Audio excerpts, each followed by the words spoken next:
Good morning friends. आज ही class में हम शल्य तंत्र का ही एक इम्पॉर्टेंट टॉपिक पढ़ने वाले हैं, पायना। कितनी प्रकार की होती है पायना, और पायना होता क्या है? तो पायना 3 प्रकार की होती है। वैसे शस्त्र की धार को तीक्ष्ण करने के लिए हम 3 उपाय करते हैं, जिनमें से एक पायना है। ठीक है, तो 3 उपाय कौन कौन से करते हैं? शस्त्रों की धार को तीक्ष्ण करने के लिए एक पायना करते हैं, दूसरा निशातनी, तीसरा होता है धार संस्थापना। इनमें से हम आज की क्लास में पायना पढ़ने वाले हैं। तो 3 प्रकार कौन कौन से हैं? तेल पायना, क्षार पायना, उदक पायना। ध्यान रखिएगा, आपसे यहाँ पर 3 टाइप से क्वेश्चन पूछे जा सकते हैं।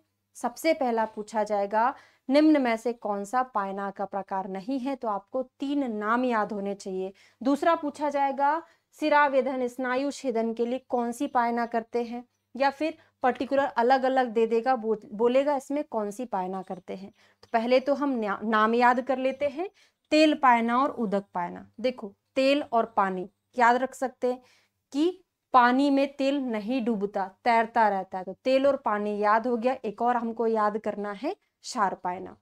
तो तेल पायना का यूज कहाँ करते हैं? जब हम शिरावेधन और स्नायु छेदन करते हैं तब हमको तेल पायना करना पड़ता है। तो इसका हम कोड बनाएंगे।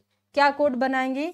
तेल कहाँ डालते हैं? सिर में डालते हैं, है ना। सिर में तेल डालते, तो सिर का सिरा याद हो जाएगा।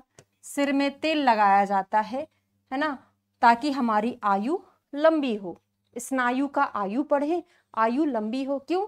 सिर में तेल लगाने से आयु कैसे लंबी होगी? भाई, सिर में सारी इंद्रियां रहती हैं, सर्वेंद्रियाणी करके पढ़ते हैं आप, है ना, कि अंतःशिरसी अध्याय में आता है। तो क्या है, आयु लंबी होती है सिर में तेल लगाने से। तो स्नायु छेदन, शिरावेधन के लिए हम तेल पायना का यूज करते हैं। ठीक है। दूसरा आता है क्षार पायना। शर मतलब बाण, शल्य को बाहर निकालने के लिए, और अस्थि छेदन के लिए। हमने कोड क्या बनाया था? अस्थि क्षार। हड्डियों से क्या बनाते हैं हम? क्षार बनाते हैं। तो अस्थि क्षार एक कोड बनेगा। अस्थि से हो जाएगा अस्थि के छेदन के लिए, क्षार से हो जाएगा क्षार पायना। जो हड्डियां होती हैं, हमने षष्ठी उपक्रम में पढ़ा है। क्या पढ़ा है? कि जानवरों की हड्डियों की राख से क्षार भी बनाया जाता है। तो अस्थि क्षार हमारा कोड हो गया, जिसको हमने डिकोडिंग भी कर लिया। तीसरा आता है उदक पायना, मांस के छेदन भेदन पाटन के लिए, है ना। तो यहाँ पे कोड बनेगा मांसोदक।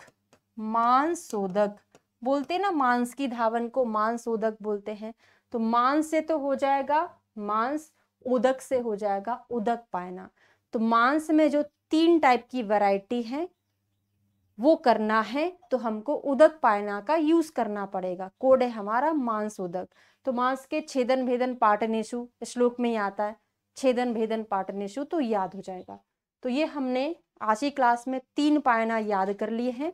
तेल का हमने याद किया, सिर में लगाते ताकि आयु लंबी हो। यहाँ पे अस्थि क्षार याद कर लिया, और लास्ट हमने मांसोदक याद कर लिया। उदक पायना मांस के छेदन भेदन पाटन के लिए किया जाता है। अगर आपको अच्छे से समझ में आ रहा है तो वीडियो को लाइक, शेयर और सब्सक्राइब करना ना भूलें, और मुझे कमेंट करके बताएं कि आपको कैसा लगा। Thank you so much.